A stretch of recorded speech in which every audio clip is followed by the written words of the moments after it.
Hikmah Suhufi dari kelompok 2 Angkatan 5 Pelatihan Dasar CPNS yang dilaksanakan oleh BDK Jakarta.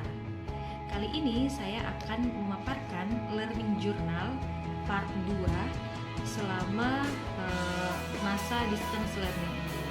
Langsung saja ke penjelasan. Baiklah, seperti pada learning journal yang saya buat sebelumnya, di sana ada sistem pembelajaran pada distance learning ini, yang dimana ada metode sinkronus maupun asinkronus.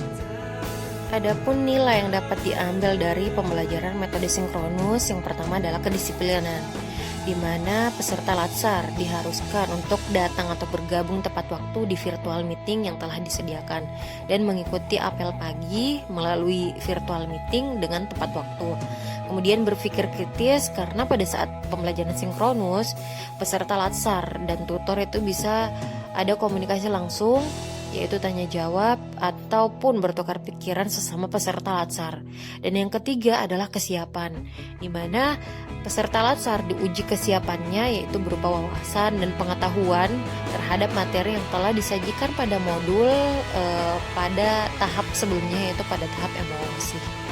Karena di sini di sinkronus ada review agenda atau review materi yang telah dipelajari sebelumnya.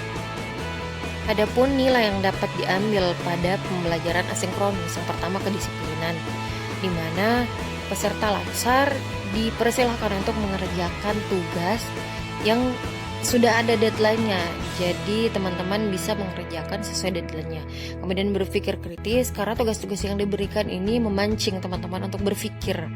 Lalu ketelitian, karena dalam mengerjakan tugas juga dibutuhkan ketelitian. Lalu kekompakan dan komunikasi, karena pada pembelajaran asinkronus ini bukan saja ada tugas pribadi, tapi ada tugas kelompok yang melibatkan sesama peserta latsar.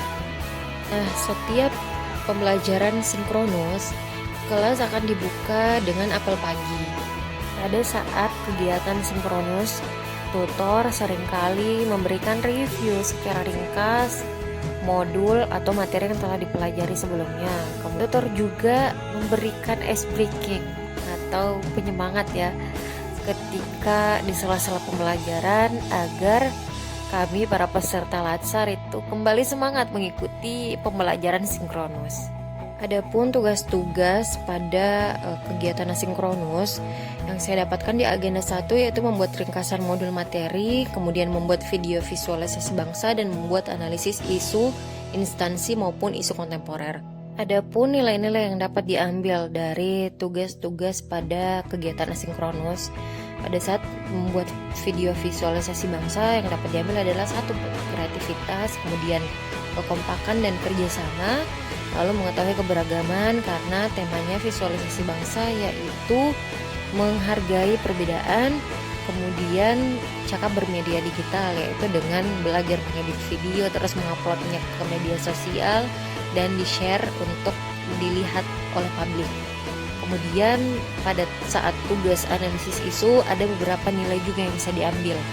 Yang pertama, berpikir kritis, kemudian update tentang isu-isu yang ada di sekitar kita, kemudian lebih teliti untuk mendalami dan menganalisis isu yang sedang terjadi, kemudian kekompakan dan komunikasi antar peserta latsar.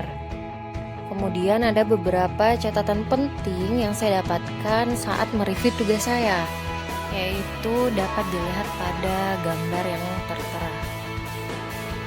Pada hari keempat, masuk ke materi agenda kedua, di mana garis besar materi agenda 2 ini adalah berakhlak, yaitu berorientasi pelayanan, akuntabel, kompeten, harmonis, loyal, kemudian adaptif, dan kolaboratif. Secara ringkas, pengertian berakhlak dapat dibaca pada gambar yang tertera. Dengan mempelajari core values ASN ini, kita bisa lebih tahu apa pedoman dalam mengerjakan pekerjaan kita sehari-hari sebagai seorang ASN.